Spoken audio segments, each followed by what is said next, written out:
émission.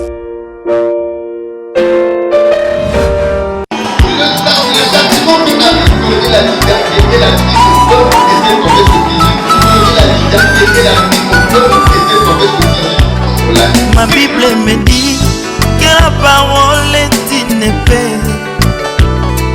Quand elle pénètre, elle partage l'âme et l'esprit, attriste l'homme et produit la repentance. Et comme une épée, elle fait aussi couler le sang. C'est la vraie circoncision. L'ancienne vie est passée et l'homme devient une nouvelle. Fidèles téléspectateurs de l'émission Que la lumière soit, nous vous saluons fraternellement et nous nous retrouvons donc au cours de cette émission pour recevoir des enseignements de la part du docteur Clyde Mundanga. Nous rappelons le thème dans lequel nous sommes en train d'évoluer, c'est Jacob dans la maison de Laban. Dernièrement, le docteur Clyde Mundanga nous a fait l'exposé sur le voyage du soleil quittant l'Orient pour l'Occident, et nous avons compris que l'Orient dont parle plutôt la Bible n'est pas l'Orient géographique ou politique, mais c'est beaucoup plus Israël bibliquement parlant. Et l'Occident, par contre, c'est les nations, c'est-à-dire l'Égypte. L'Égypte qui représente les nations. Alors, ce soir, nous voulons nous appesantir sur la deuxième tante de Rachel. Rachel qui est la deuxième épouse de Jacob, car Jacob s'est retrouvé avec deux femmes finalement. La première, c'est Léa, la grande sœur, et la seconde, c'est Rachel. Alors, nous avons suffisamment parlé de la première tante, donc celle de la grande sœur Léa. Et ce soir, docteur, nous voulons que vous vous appuyiez particulièrement sur la seconde tante. Bonsoir, docteur Clyde Mundanga. Bonsoir frère Alain, sœur Bercia, et bonsoir à tous nos téléspectateurs que nous saluons d'ailleurs. Nous voulons nous appuyer sur les textes. On va lire donc Genèse chapitre 29. Genèse chapitre 29. Nous allons lire à partir du verset 25. Allons-y, Genèse 29, oui. Verset 25, oui. Le lendemain matin, voilà que c'était Léa. Alors Jacob dit à Laban: qu'est-ce que tu m'as fait? N'est-ce pas pour Rachel que j'ai servi chez toi? Pourquoi m'as-tu trompé? Laban dit: ce n'est point la coutume dans ce lieu de donner la cadette avant l'aînée. Achève la semaine avec celle-ci, et nous te donnerons aussi l'autre pour le service que tu feras encore chez moi pendant 7 nouvelles années. Jacob fit ainsi, et il acheva la semaine avec Léa, puis Laban lui donna pour femme Rachel sa fille. Et Laban donna pour servante à Rachel sa fille, Bila, sa servante. Jacob alla aussi vers Rachel qu'il aimait plus que Léa, et il servit encore chez Laban pendant 7 nouvelles années. Ok, donc nous rappelons déjà à tous nos téléspectateurs de ne pas appeler, plutôt d'écrire. Écrivez-nous par nos deux numéros qui s'affichent au bas de vos écrans. Ce sera plus pratique pour nous de lire et de répondre au fur et à mesure que nous avançons. Et nous sommes en train de développer, nous rappelons notre sous-thème aussi affiché au bas de votre écran, Jacob dans la maison de Laban. Ou encore Jacob à Padam Aram, parce que la maison de Laban est située dans la localité appelée Padam Aram. On a vu à expliquer déjà ici que Jacob, lorsqu'il entre en Padam Aram, il était allé chercher une femme chez donc son oncle Laban. Et arrivé chez Laban, Jacob rencontre une femme qu'il avait aimée avant d'entrer dans la ville. Et on avait expliqué ça, la rencontre avec la femme en dehors du temps. Donc la femme qu'il avait aimée depuis l'éternité, avant d'entrer ou encore avant la fondation du monde. Et lorsqu'il entre donc dans le temps, la loi du temps, le principe du temps, voudrait qu'il commence la course avec la première femme. Je veux dire la sœur aînée. Voilà comment, après avoir travaillé pour la deuxième, la sœur cadette, la loi, disons ça comme ça, donne à Jacob la sœur aînée. Alors on a expliqué la sœur aînée qui avait donc une tante qui avait une servante dans son mariage. C'est le type donc de la première alliance, parce qu'une femme est vue comme une alliance et la tente donc comme étant le peuple d'Israël qui a fait alliance avec Dieu. Donc le premier peuple avec qui Dieu a fait alliance, c'est le peuple d'Israël. Et quand Dieu fait alliance avec Israël, il faudrait que cette alliance ait une servante. Et c'est ce qui a amené le premier sacerdoce, appelé le sacerdoce lévitique. Et tout cela se passe dans la tente de Léa. Et l'autre tente, la tente de Rachel, c'est celle qu'on va développer tout de suite. Et nous avons aussi expliqué la précédente émission que dans la tente de Léa, d'après David, c'est là où le soleil a commencé sa course. Et on a identifié la tente de Léa comme étant l'Orient ou encore le soleil levant, là où Jacob, le véritable soleil, a commencé la course. Et nous avons expliqué que si le soleil s'est levé en Orient, ce même soleil devrait se coucher en Occident. Or que dans la maison de Laban, il n'y a que 2 tentes pour Jacob. S'il se lève à l'est, il doit se coucher à l'ouest. Or que l'est ou encore l'Orient, c'est ça la tente de Léa, là où la course a commencé. Et la deuxième tente, c'est la tente de Rachel, qui est donc considérée comme l'Occident. Voyez-vous? Et nous savons que le soleil part toujours de l'Orient vers l'Occident. Voilà un peu ce qui a été dit la précédente émission. Et nous voulons insister ici sur la tente de Léa, de Rachel. L'Écriture m'enseigne que lorsque Laban donne sa fille à Jacob, la fille va avec une servante. Tout ce que Léa avait, tout ce que Jacob donne à Léa, c'est ce qu'il donne aussi à Rachel.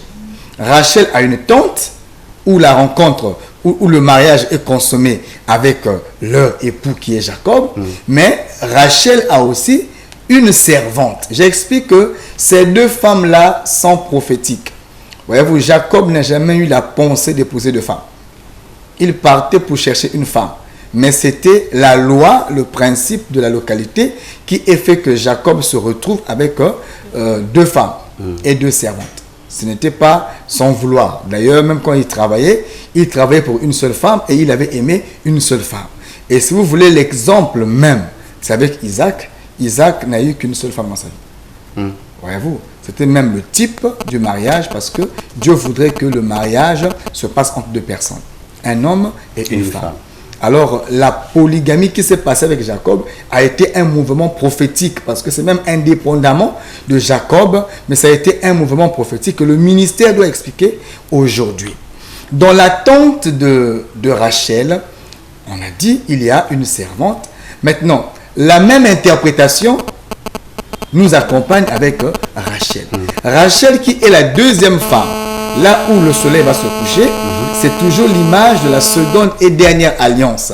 Nous n'avons que 2 grandes alliances. La première qui a été promulguée en Horeb, la seconde et dernière qui a été promulguée la nuit où le maître était en train de souper avec ses disciples. Alors, dans la seconde alliance, une alliance est faite entre 2 parties. La seconde alliance, c'est Christ qui vient l'inaugurer, mais qui concerne Dieu avec un peuple. Le peuple de la seconde alliance, c'est le peuple de l'Église. La seconde alliance est tissée entre l'Église et notre Dieu. Mais l'inauguration se fait par le sang qui a coulé à la croix. Donc l'œuvre de la croix est venue sceller, est venue mettre ensemble, est venue rendre possible la nouvelle alliance entre l'Église ou encore le peuple des nations et notre Dieu créateur. Voyez-vous? Maintenant, je vais m'appuyer sur un élément. Dans la tente de Rachel, qui est donc la seconde alliance, parce que d'après l'épître de Paul aux Galates, la femme est vue comme une alliance. La deuxième femme, la deuxième tente, c'est la deuxième alliance faite avec le peuple de l'Occident, qui est l'Égypte. D'après ce que j'avais expliqué, l'Égypte, l'image du monde. Ok? Autrefois, Dieu n'était que pour Israël, mais au temps où nous sommes, Dieu a tant aimé le monde. Alors, la foi devient la condition du salut. Quiconque croit en Jésus peut accéder au salut et peut devenir fils d'Abraham. Voyez-vous? Maintenant, dans la seconde alliance, nous avons aussi une servante qui est un sacerdoce. Dans l'ancienne alliance, le sacerdoce est géré par Aaron et ses fils. Aaron avait 4 fils, donc lui-même ça fait 5. Or, les 5 qui géraient le sacerdoce n'étaient que l'ombre du véritable ou le second sacerdoce. Dans le second sacerdoce, comme vous savez, l'ombre ne peut pas effectuer un mouvement que le corps n'a pas fait. L'ombre ne fait que reproduire le mouvement du corps. Ça veut dire, si on a vu Aaron avec ses 4 fils qui faisaient 5, ça veut dire que Aaron lui-même était en train de manifester un mouvement qui venait de quelque part. Maintenant, quand le parfait arrive, le Seigneur est obligé de nous montrer ce que Aaron était en train de représenter. Or, quand le véritable vient, l'apôtre Paul nous explique ça dans Éphésiens chapitre 4, à partir du verset 11. Mais avant ça, on va d'abord lire le livre de Matthieu 28, à partir du verset. Entre-temps, nous rappelons aux téléspectateurs qu'il n'est pas bon pour nous de recevoir vos appels. Nous voulons plutôt que vous nous écriviez à partir de ces 2 numéros qui s'affichent sur le bas de vos écrans. Ah, il y a encore des appels. Matthieu 28, le verset 16. 16 à 20, oui. Les 11 disciples allèrent en Galilée, sur la montagne que Jésus leur avait désignée. Quand ils le virent, ils se prosternèrent devant lui. Mais quelques-uns eurent des doutes. Jésus s'étant approché leur parla ainsi. Tout pouvoir m'a été donné dans le ciel et sur la terre. Allez, faites de toutes les nations les disciples, les baptisant au nom du Père, du Fils et du Saint-Esprit. Continuez. Et enseignez-leur à observer tout ce que je vous ai prescrit. Et voici, je suis avec vous tous les jours jusqu'à la fin du monde. L'Écriture dit, enseignez-leur tout ce que je vous ai prescrit. Donc, dans la nouvelle alliance, le Seigneur établit un sacerdoce qui est le sacerdoce royal. Lui-même, Jésus, selon Malachie chapitre 3, est le messager de l'alliance. Voyez-vous, lui-même est le messager de l'alliance. On va lire ça, Malachie 3. Malachie 3. Verset 1 à 2. Voici, j'enverrai mon messager. Il préparera le chemin devant moi. Et soudain entrera dans son temple. Et soudain entrera dans son temple le Seigneur que vous cherchez. Et le messager de l'alliance que vous désirez, voici, il vient, dit l'Éternel des armées. Ok. Nous rappelons ici que le messager qui doit préparer le chemin, c'est Jean le Baptiste. Et le messager de l'alliance, c'est notre Seigneur Jésus-Christ. Parce que Jean le Baptiste prépare le chemin du véritable qui doit venir. Or, celui qui vient, c'est lui qui est le messager de l'alliance. Alors, le messager, c'est aussi celui qui vient inaugurer la seconde alliance. Lorsqu'il établit l'alliance, un sacerdoce aussi est établi. Et le sacerdoce doit travailler pour permettre au peuple de maintenir l'alliance et d'être édifié pour le salut. Maintenant, qu'est-ce qui se passe? Dans la nouvelle alliance, le Seigneur établit. D'abord, il fait le choix des 12. Et après l'œuvre de la croix, il envoie les 11 parce que Judas a été retranché après sa trahison. Alors, il envoie les 11 en mission. Lorsqu'il envoie les 11, il leur dit, allez et enseignez ce que je vous ai prescrit. Ça veut dire, dans la nouvelle alliance, le messager de l'alliance, c'est lui-même Jésus. Maintenant, Jésus en tant que messager de l'alliance, quand on dit messager, c'est-à-dire que celui qui est le majeur, le point central, le ministre central, le ministre par excellence, parce qu'il a donné aux uns comme aux autres comme, donc tous les ministres ne sont que des comme, mais lui-même est le véritable. Voyez-vous? Donc le messager de l'alliance, c'est Jésus-Christ qui est le véritable pasteur, apôtre, prophète, docteur et évangéliste. Maintenant, il établit des hommes comme et comme. Voyez-vous? Maintenant, les comme sont ceux qui sont recommandés par Jésus pour aller enseigner tout ce que lui, Jésus, a prescrit. Voyez-vous? Dans la nouvelle alliance, le sacerdoce qui est l'œuvre du ministère travaille en enseignant ce que le maître a prescrit. La nouvelle alliance enseigne les prescriptions de Jésus. Voyez-vous? Et c'est ce que les apôtres ont fait, parce que le maître leur recommande en leur disant allez et enseignez. Donc le ministre de la parole est un enseignant des prescriptions de Jésus. Il ne se prêche pas seul, il ne prêche pas sa pensée, mais il est en train de prêcher les prescriptions de Jésus. On va lire le livre de Luc chapitre 1 verset 1 à 2. Luc chapitre 1. Oui.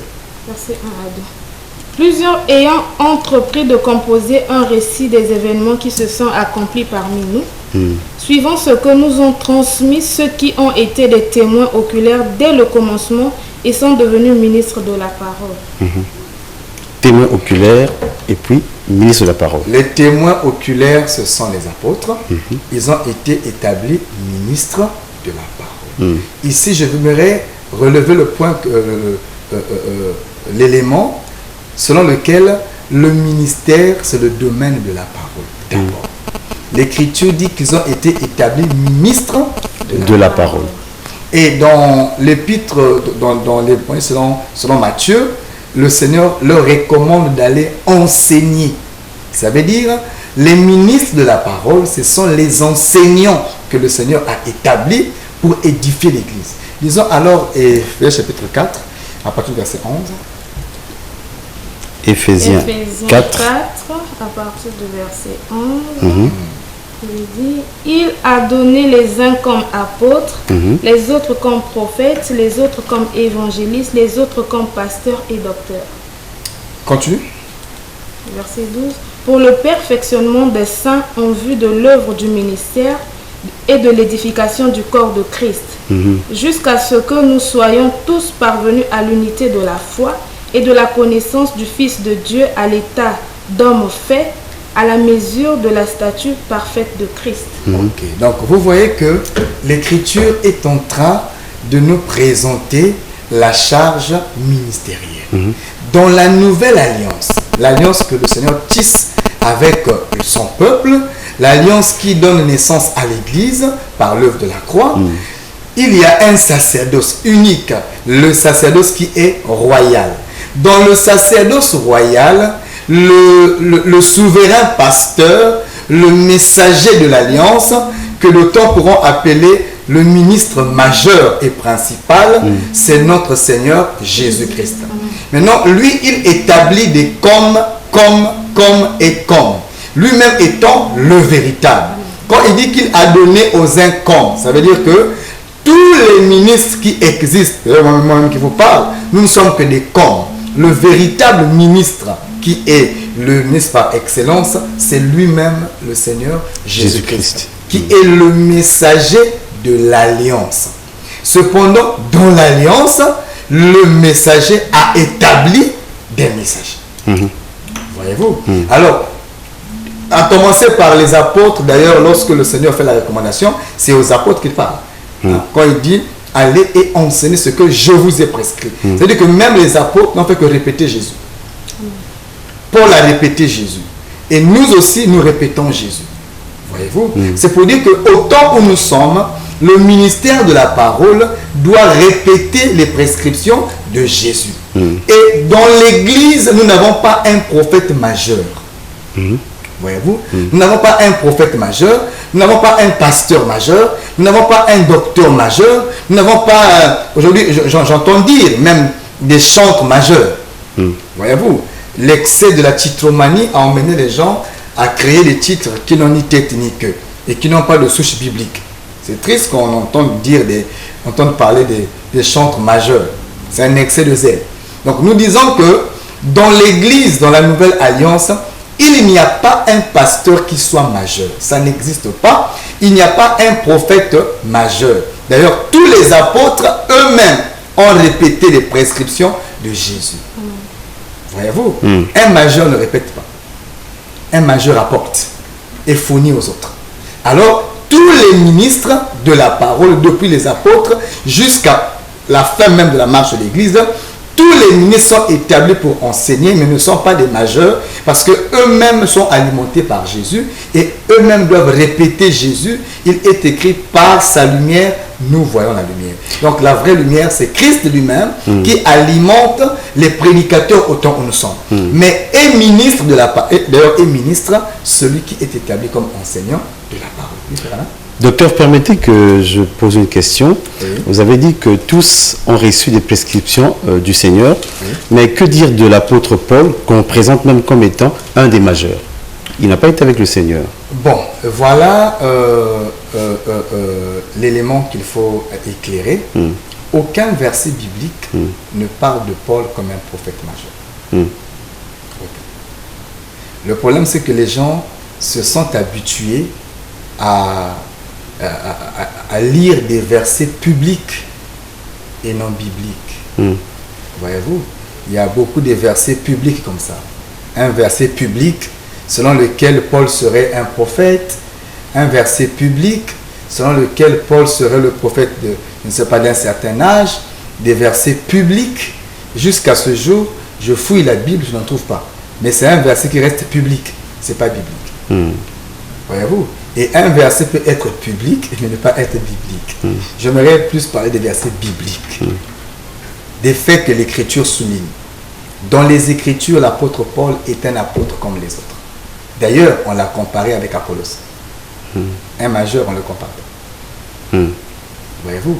Et lui-même, Paul, avait attendu que Pierre lui tende la main d'association. Ça veut dire qu'il dépendait même des apôtres. Paul a dit ceci: je crains d'avoir couru en vain, car il faudrait que je retourne vers Jérusalem pour aller voir ceux qui sont considérés comme les colonnes. Ça veut dire que même Paul n'était pas vu comme une colonne. Il est reparti vers... Par humilité, docteur. Non, il est clair. Il est reparti vers ceux qui étaient vus comme des colonnes. Et il n'y avait que 3 colonnes. Il y avait Pierre, Jean et Jacques. Ceux qui montaient au sommet de la montagne avec le maître. C'est eux les colonnes. Et c'est eux qui ont reconnu Paul, qui ont attesté son ministère. Donc lui-même, Paul, devait repartir craignant d'avoir couru en vain. Voyez-vous? Donc Paul lui-même sait qu'il n'est pas majeur. Paul n'a jamais été majeur. Jamais. Il n'y a pas un verset comme ça. L'apôtre Paul n'est pas majeur. C'est un apôtre éphésien comme tous les autres, mais qui a reçu la grâce et la charge de positionner la doctrine de l'Église. C'est une grâce. On peut être 15 ministres, on peut être 100 ministres, mais chacun a une particularité. Chacun a une grâce. Ce n'est pas parce qu'un frère aurait vu plus loin qu'il devient majeur. Il reste néanmoins frère comme les autres. Sauf que la grâce peut lui permettre de voir les choses un peu plus loin. C'est ça le problème. Lorsque un frère a la grâce d'expliquer certains mystères, on veut le déifier. C'est ça la faiblesse de l'homme. Un frère peut avoir la grâce de voir ce que d'autres n'ont pas vu, mais il reste au moins frère. Voyez-vous? Notre problème, c'est la faiblesse de déifier les bien-aimés. Lorsque quelqu'un a bien fait, au lieu qu'on le respecte à sa juste valeur, non, on veut faire de lui quelqu'un d'extraordinaire. Et ça, la Bible n'accompagne pas ça. Donc nous disons que l'apôtre Paul n'a jamais été un prophète ni un apôtre majeur. Ça n'existe pas. C'était un ministre éphésien comme tous les autres. D'ailleurs, il a travaillé pour le perfectionnement des saints. Le Seigneur a établi des comme. Il y a des apôtres, des évangélistes, des pasteurs et j'en passe. Mais lui-même était entouré que des apôtres. Finalement, à quel moment on a établi les autres ministres, docteurs, évangélistes, ainsi de suite? Bon, les apôtres, un apôtre veut dire un envoyé. Tous étaient des apôtres, mais dans la fonction, il y a eu des spécificités qui se sont accompagnées, qui se sont vues. Voyez-vous, Pierre, par exemple, était le berger de l'église de Jérusalem et c'était le berger, donc le conducteur de tous les frères.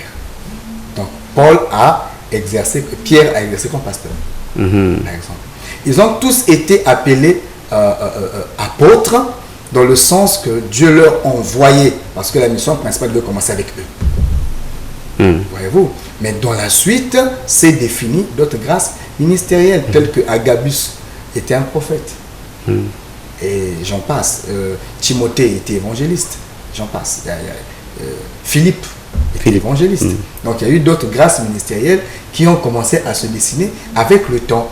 Voyez-vous? Et c'est ce que Paul explique. Il y a 5 grâces ministérielles. J'ai cité le pasteur, le prophète, le docteur, l'apôtre et l'évangéliste. Ces 5 grâces ministérielles travaillent ensemble pour le perfectionnement des saints. Chacun a son éclat, chacun a sa précision, chacun a sa spécificité, mais nul n'est plus grand que les autres. Donc si un prophète peut avoir la spécialité de voir un peu plus loin que le pasteur, ça ne fait pas de lui un majeur. Non, c'est sa fonction qui est comme ça. Il a la grâce de voir les choses fortes, les choses cachées. Mais le docteur, par exemple, a la grâce de rendre plus explicite ce que le prophète a dit de façon un peu plus fermée. Voyez-vous? Et le pasteur a une grâce d'avoir un langage un peu plus simple. Voyez-vous? Mais dispensant le même enseignement. Donc, cette pensée selon laquelle un prophète serait majeur, nous disons que c'est une pensée fausse et anti-biblique. Lorsque vous parlez, vous dites 5 grâces ministérielles. Pourquoi ne dites-vous pas 5 ministères? C'est parce que le ministère est unique, c'est le ministère de la parole. Mais le ministère de la parole s'exerce en 5 grâces particulières. Voyez-vous? Il n'y a pas 5 ministères comme tel. Il y a un seul esprit, un seul ministère, mais ce ministère-là travaille dans 5 grâces ou encore 5 dons différents. Donc le pasteur, le prophète, mais tous ne font que le service de la parole. Donc on parle du ministère de la parole. Donc un ministre, qu'il soit pasteur, prophète, il est ministre par rapport à l'enseignement. Jésus a dit, allez et enseignez-leur. Donc la mission du ministre, c'est l'enseignement. Maintenant, en enseignant, il peut y avoir des grâces qui se dégagent. Il peut y avoir un don de la prophétie qui accompagne. Il peut y avoir un don de guérison qui accompagne. Il peut y avoir un don de miracle qui accompagne. Il peut y avoir un don de discernement qui accompagne. Un don de sagesse, parole de... ainsi de suite. Voyez-vous? Mais sa fonction en tant que ministre, c'est d'abord l'enseignement. Donc, on ne peut pas retrouver un ministre qui n'a pas de base sur l'enseignement. Voyez-vous? Et c'est d'ailleurs la grave erreur que nous voyons aujourd'hui. D'autant se font ministres sans pourtant peser la charge de leur fonction. Le ministère, c'est le domaine de la parole. Il faut enseigner le peuple et emmener le peuple à la perfection. Le ministre n'est pas ministre de la prophétie, il n'est pas ministre de la délivrance, ou encore des miracles, des guérisons, ou encore des paroles de connaissance. On est ministre de la parole selon Luc chapitre 1, verset 2. On est ministre de la parole expliquant les choses difficiles. Voilà. Maintenant, la grâce peut faire que tel pasteur, lorsqu'il prêche, il reçoit des prophéties. C'est une grâce qu'il a reçue. Tel autre pasteur, quand il prêche, il prie, il y a des délivrances, il y a des... C'est bien, hein, c'est bien, c'est des signes qui accompagnent la parole. Mais ce qui fait de l'homme un ministre, ce n'est pas ce qui accompagne, c'est sa fonction qui est l'enseignement. Et voilà pourquoi l'Église doit être fondée, non pas sur les prophéties, non pas sur une prédication, non pas sur je ne sais pas quoi que ce soit, mais l'Église est fondée sur l'enseignement des apôtres et des prophètes, et Christ lui-même la pierre angulaire. Donc si on ne retrouve pas l'enseignement dans un groupe, dans un milieu, on comprend que ce n'est pas une église, mais ça peut être un groupe de prière. Nous avons des questions qui sont en train d'arriver. Il y a un frère qui dit que, bon, nous reproche que nous ne répondons pas aux questions. Comme vous voyez, on est en train de parler, on ne peut pas arrêter tout de suite. Arrêter tout de suite pour répondre aux questions. Soyez humains quand même, supportez-nous. Il y a un frère, bon, là il parle de l'Orient, oui, l'Orient-Occident. Nous confirmons la pensée. Il y a une question qui dit, bonsoir pasteur, C'est le frère Garen. Ma question est, Jacob était-il obligé de sortir avec les deux sœurs? Oui, c'était un mouvement prophétique. Vous voyez, frère Garen, dans la Bible, il y a ce qu'on appelle un mouvement prophétique. C'est quoi le mouvement prophétique? C'est un acte que la loi n'autorise pas, mais que Dieu, dans sa souveraineté, permet et ordonne pour faire passer un message.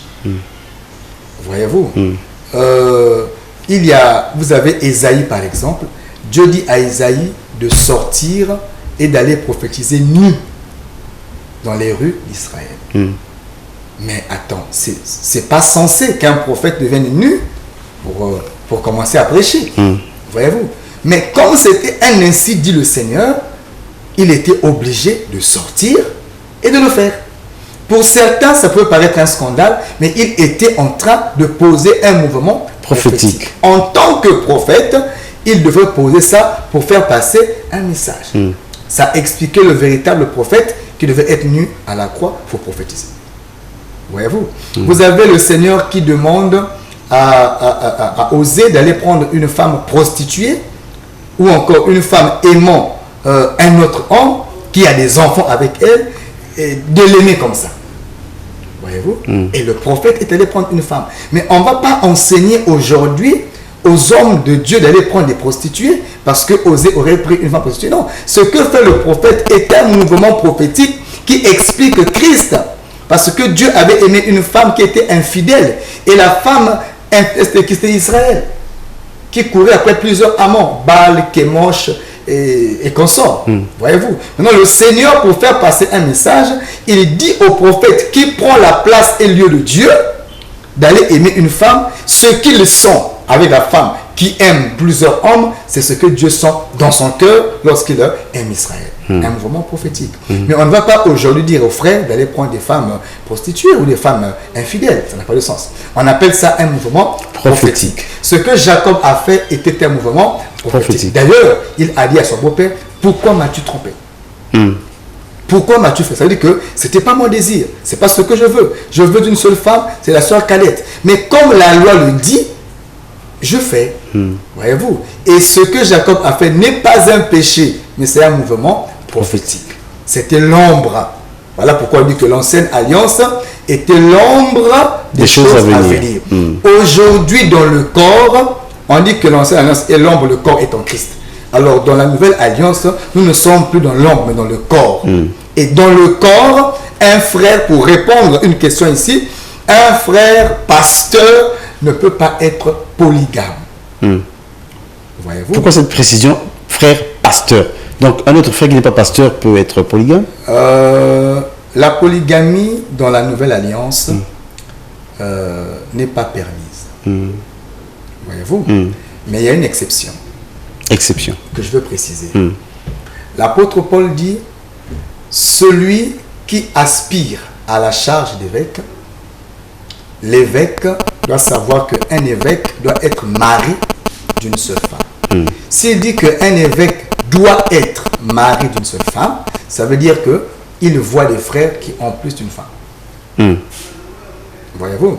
Ça veut dire quoi? Si un frère venait dans la foi avec deux femmes, on ne peut pas les séparer. Voyez-vous. Si un frère dans son temps d'ignorance a connu 3 femmes, qu'il a tous mariées, et il venait au Seigneur dans cette condition-là, nous, on ne peut pas leur séparer. Le pasteur, pour être conforme aux Écritures, qu'est-ce qu'il doit faire? Il entre dans une mesure de grâce. Parce que l'Écriture dit Dieu sans tenir compte des temps d'ignorance. Il a pris 3 femmes dans le temps d'ignorance. Il a pris 2 femmes dans le temps d'ignorance. Vous avez un voleur qui a eu à voler et qui a mis des tatouages sur la poitrine. Ou encore, vous avez des femmes comme ça, dans la folie de la jeunesse, qui s'est fait tatouer tout le corps, par exemple. Maintenant, elle croit à la parole. Mais l'Écriture interdit à la femme d'être tatouée. On va la gratter. On ne peut pas faire ça. On la supporte. Voyez-vous. Elle portera ça comme les marques de son temps d'ignorance. Elle va regretter avec, elle va mourir avec, mais entre-temps, Dieu la traite dans une mesure de grâce. C'est un cas particulier. De pareil, dans une église, si nous avons des frères comme ça qui, dans le temps d'ignorance, a connu d'autres femmes, on ne peut pas les scandaliser. Non, non, non. On prêche la parole de Dieu et ils entrent dans une mesure de grâce. Leur cas est appelé un cas particulier. Cependant, ces frères, bien qu'on les supporte, ne pourront pas accéder à la fonction d'ancien, de ministre de la parole, parce que le ministère ne doit pas être objet ou sujet d'un blâme. Ça doit être irréprochable. Le ministère est irréprochable. Un frère ministre est un frère qu'on ne doit pas reprocher des choses comme 2 femmes. Il ne doit pas avoir un défaut corporel. Un frère qui a 2 femmes, 3 femmes, c'est un frère qui a un défaut corporel. Il ne peut pas être accédé, il ne peut pas faire le service de l'autel. Parce qu'il a un défaut corporel. Il vient au Seigneur, mais avec un défaut corporel. Et par rapport à ce défaut, il ne peut pas avoir une charge. Il ne peut pas. Il sera appelé au salut et non au ministère. Et à l'appel au salut, qui est donné à tout le monde, mais à l'appel au ministère, dont les critères sont un peu plus rigoureux. Alors pour un ministre de la parole, il ne peut pas être polygame. Un pasteur qui est polygame, logiquement, devrait arrêter avec la fonction pastorale. Il reste frère. Il reste frère au banc. Il attend son salut. Avec ses 4 femmes. Oui, il reste frère au banc. Il attend son salut. Sur le banc. Il laisse un frère dont la vie n'est pas réprochable de faire la fonction pastorale. Ça n'enlève pas le salut d'abord. On n'est pas sauvé par rapport à la fonction pastorale. Il faut parfois être humble et avoir le sens de l'humilité. Faire la têtutesse, prendre des versets pour se couvrir, les feuilles de figuier comme Adam qui est tombé, ça ne sert à rien. Voyez-vous, la Bible est claire là-dessus. Un pasteur ou un responsable, ancien diacre, doit être marié d'une seule femme. C'est un verset biblique dans la Nouvelle Alliance. Voyez-vous, ce n'est pas peut-être un chronique, je ne sais pas quoi, non. Dans la Nouvelle Alliance, c'est le témoignage des apôtres. Et c'est une prescription du Seigneur. Ça veut dire qu'il faut être humble, avoir le sens de l'humilité pour reconnaître la parole de Dieu et s'incliner. Maintenant, si toi-même tu ne veux pas reconnaître la parole, c'est triste. Une autre question encore dans le téléphone, docteur. Elles sont nombreuses, hein, mais tu sont en train de tomber là. Donc déjà, le frère Garen, je pense à sa question, ce que Jacob a fait était un mouvement prophétique. Et le frère demande si la polygamie est bien. Je pense avoir répondu à ça. La polygamie n'est pas bien. Mais toutefois, si un frère est venu au Seigneur polygame, on ne peut pas séparer ce couple-là. On va prier pour eux et ils entrent dans une mesure de grâce. Voyez-vous? Parce que si on les sépare, on pose un problème. On divise une famille. On déchire une famille. Or que la foi n'est pas là pour ça. Voyez-vous? On va leur enseigner. Maintenant, si dans l'enseignement, une sœur qui est une deuxième femme comprend elle-même qu'elle ne peut pas continuer comme ça, on se réserve. C'est entre elle et le Seigneur. Voyez-vous? Mais gérer le peuple regorge de la sagesse aussi. Beaucoup de sagesse. Beaucoup de sagesse. Ce sont les vies des hommes que nous gérons. Ce ne sont pas des marionnettes qu'on peut facilement bouger à gauche, à droite. C'est des familles constituées et il faut savoir prescrire ce que tu vas prescrire parce qu'il ne faut pas dire des choses qui vont renverser l'équilibre dans des foyers, dans des familles. Ce sera vraiment irresponsable et enfantin. On nous donne une écriture.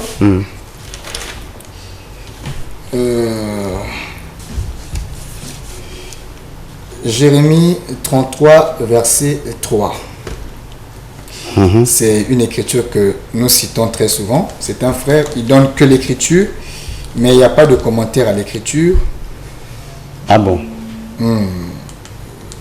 Écrivez en tout cas.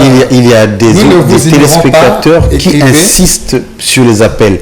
Nous avons dit que nous ne pouvons pas prendre les appels, mais écrivez. En tout cas, vos questions seront les bienvenues. Il y a un qui insiste et qui finalement nous dérange un tout petit peu. Mon frère, nous avons dit que nous ne recevons pas les appels, mais simplement des SMS sur les 2 numéros qui sont le 04 020 26 98. Déjà, ce frère qui a donné l'écriture, l'écriture n'est pas accompagnée d'une pensée. Donc, on ne sait pas comment répondre à ça. Est-ce qu'il faut donner un enseignement sur ça? on se réserve, complète ton message et nous répondrons avec ça. À ça, je vais dire. Qu'est-ce qu'on entend par le mot ministère? Est-ce possible qu'un évangéliste ou un pasteur qui est encore dans la main de son père, son père spirituel, donc son papa dans la foi, d'aller s'installer, je pense, ouvrir une église ailleurs. Bon, l'appel, c'est Dieu, hein? C'est Dieu. Le papa peut avoir encadré un fils que Dieu appelle à une autre mission, à aller explorer un autre champ, pourvu que la chose se passe avec l'accord de son père. Hein, que ça ne soit pas une histoire de rébellion. Quand Dieu a parlé à Samuel, il a appelé Samuel avec la voix de Élie. C'était pour que Samuel ne va pas sans repartir vers Élie. Voyez-vous, quand Dieu appelle Samuel, toujours il prend la voix d'Élie. Voilà pourquoi quand Samuel va écouter la voix, au lieu de courir aller commencer, il va repartir vers Élie pour dire: papa, m'as-tu appelé? 3 fois, m'as-tu appelé? M'as-tu appelé? Ça veut dire que pendant 3 fois, le fils reviendra vers son père, son encadreur. Et c'est le père, même s'il n'a plus l'onction, c'est lui quand même qui va t'encadrer, frayer un chemin pour toi jusqu'à ce que tu fasses ton chemin. Mais lorsque un frère reçoit un songe, il dort, il se réveille, Dieu m'a appelé et il est parti comme ça, c'est une erreur. Tu iras sans bénédiction, et voilà pourquoi parfois le ministère dans nos milieux francophones est très faible. C'est parce qu'on n'a pas la notion et le respect de cette valeur spirituelle. Donc nous disons que un enfant évangéliste, pasteur sous la tutelle de son conducteur spirituel, peut recevoir une mission pour une nouvelle conquête.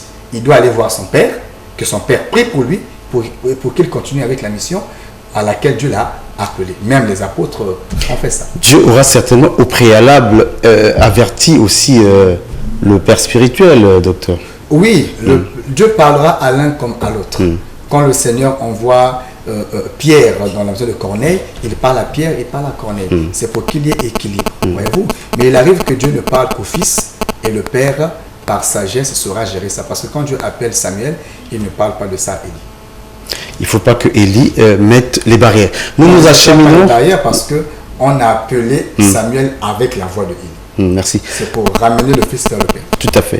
Alors, docteur, nous allons lentement, mais sûrement vers la fin de cette émission. Oui, nous avons quelques messages qu'on va lire. Salut l'homme de Dieu.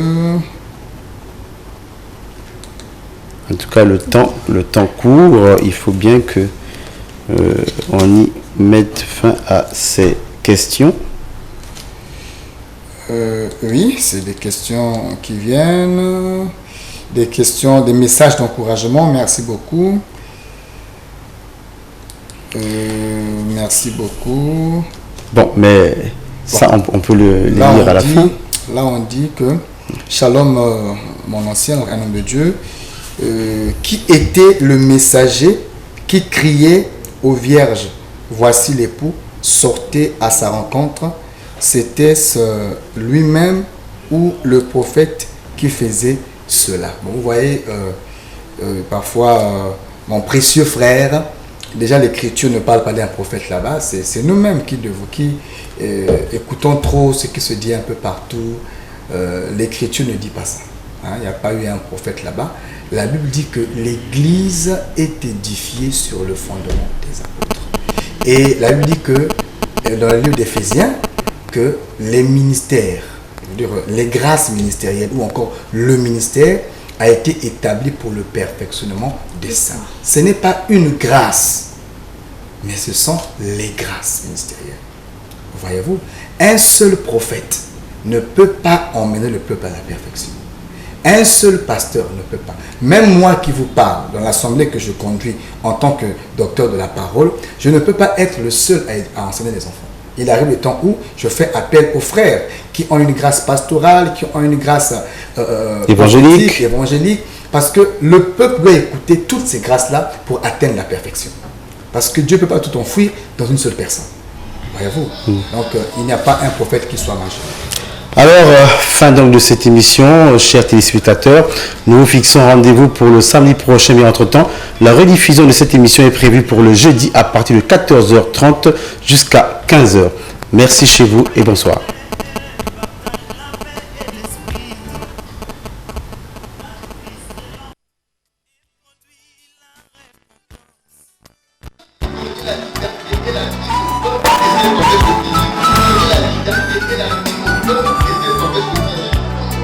Ma Bible me dit que la parole est une épée.